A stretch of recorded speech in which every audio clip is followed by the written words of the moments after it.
विद्यार्थियों, आज का विषय है ध्रुव शामली की कथा वस्तु।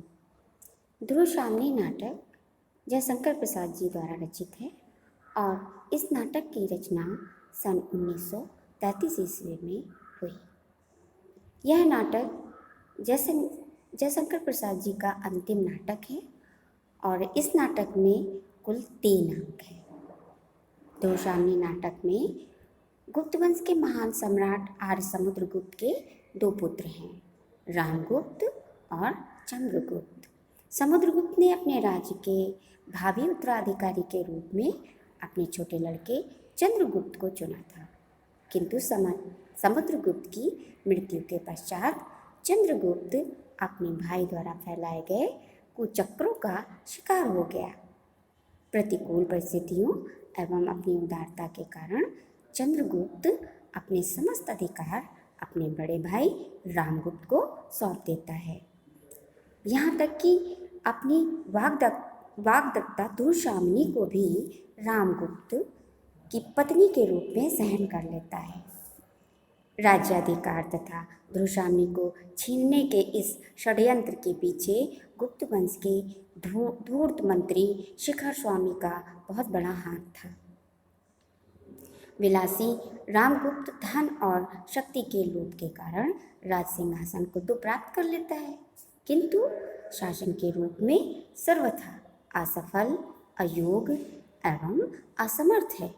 वह स्वयं विलासी स्त्रियों के संसर्ग में लीन रहता है, मदिरा के सरोवर में आकंठ डूबा रहता है तथा राष्ट्र के प्रति अपने कर्तव्यों को भूला रहता है।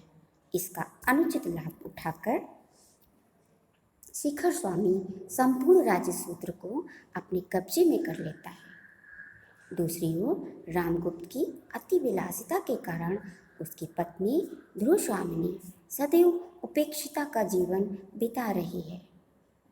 एकांत निवास उसे इतना असह्य हो जाता है कि वह बात बात में झल्ला उठती है। वह सदैव पीड़ित रहती है।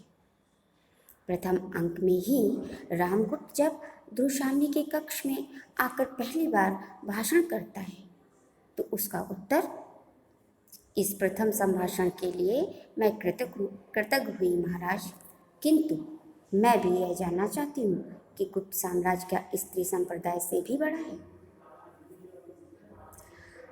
उसकी खीज उसकी झल्लाहट का स्पष्ट संकेत करती है। इतना ही नहीं, बेचारी ध्रुव शामली को कुबड़ों, बौनों, हिजड़ों के साथ रहना पड़ता है, जिससे वह अपने वर्तमान पर दुखी और भविष्य के लिए सतत चिंतनशील रहती है। रामगुप्त के साथ यूं तो उसका विवाह धर्म और अग्नि को साक्षी बनाकर हुआ था, किंतु उसे रामगुप्त से कभी पति सुख की प्राप्ति नहीं हो सकी।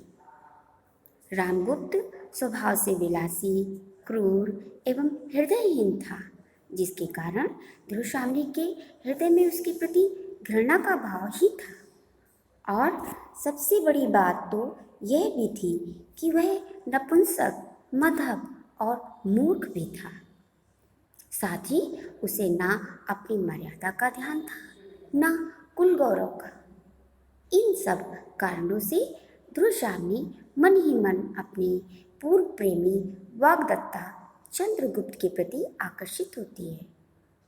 उसके लिए मधुर भावनाओं का दीप जला बैठती है। ध्रुव शामली को जब चंद्रगुप्त के मौन आकर्षण तथा प्रेम का पता चलता है, तब उसका आकर्षण चंद्रगुप्त के प्रति और भी बढ़ जाता है। रामगुप्त को इस बात की जानकारी हो जाती है और वह ध्रुव शामली के ऊपर सख्त नियंत्रण की व्यवस्था कर देता है, किंतु रामगुप्त का कड़ा नियंत्रण भी ध्रुव शामली को रोक नहीं सका। इधर रामगुप्त की दुर्बलता और शासन व्यवस्था में शिथिलता को देखकर शकराज इस पर आक्रमण कर देता है।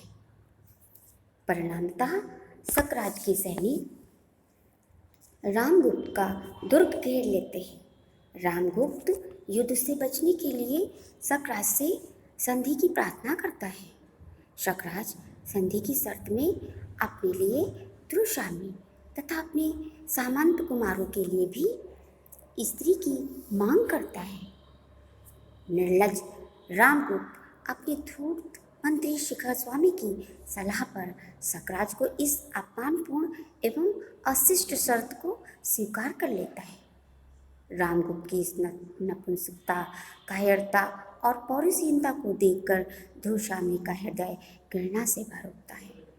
वह रामगुप्त के पैर पकड़कर प्रार्थना करती है कि वह उसे शकराज की अंगशायिनी बनने के लिए ना भेजे, लेकिन रामगुप्त अपने निर्णय पर अविचल रहता है। गुप्त कुल और साम्राज्य के सामने एक कठिन परीक्षा की घड़ी उपस्थित हो जाती है। ऐसे समय में चंद्रगुप्त कुल की मर्यादा की रक्षा के लिए व्रण प्रतीक हो जाता है।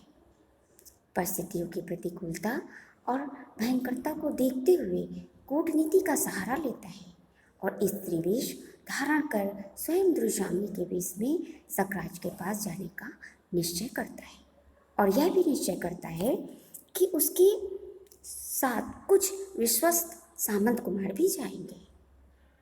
ध्रुवशामी उसके इस साहस को देखकर और भी मुग्ध होती है और स्वयं भी चंद्रगुप्त के साथ शकराज के शिविर में जाने के लिए उद्यत होती है। चंद्रगुप्त और ध्रुवशामी सामंत कुमारों के साथ शकराज के शिविर में उपस्थित होते हैं। वहाँ पर चंद्रगुप्त की तीव्र बुद्धि, व्यवहार कुशलता, वीरता, शौर्य और निर्भीकता की विजय होती है और द्वंद्व युद्ध में शकराज मारा जाता है।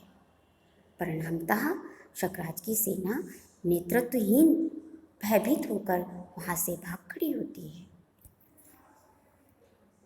शूरवीर चंद्रगुप्त अपने पराक्रम, साहस और बुद्धि बल द्वारा सभी सामंत कुमारों का हृदय जीत लेता है और वे इस निष्कर्ष पर पहुंचते हैं कि रामगुप्त की अपेक्षा चंद्रगुप्त में अपने स्वर्गीय पिता समुद्रगुप्त की भांति राजा के सभी गुण विद्यमान हैं और समुद्रगुप्त का चुनाव सही था।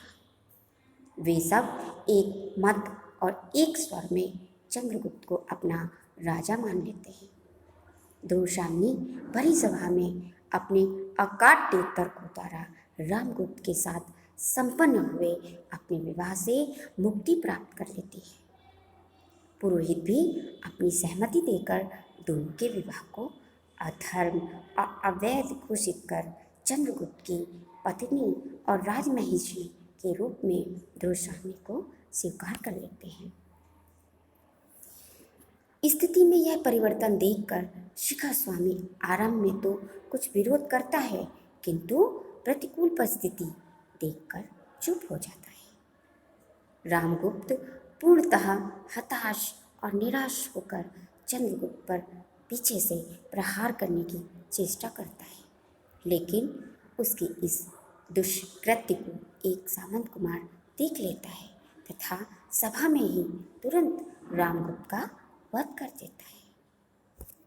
इस प्रकार चंद्रगुप्त अपनी सचरित्रता, शौर्य, वीरता, व्यवहार कुशलता, बुद्धि प्रखरता और सौम्यता के बल पर अपने वैधानिक अधिकार को पुनः प्राप्त कर लेता है।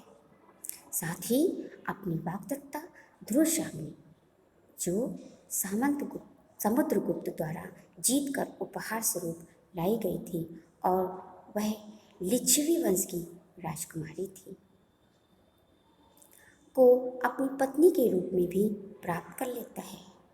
महाराज की जय हो, महाराज चंद्रगुप्त की जय हो, महादेवी ध्रुवशामी की जय हो की ध्वनि गूंज उठती है और पट आक्षेप हो जाता है तथा नाटक की कहानी समाप्त हो जाती है।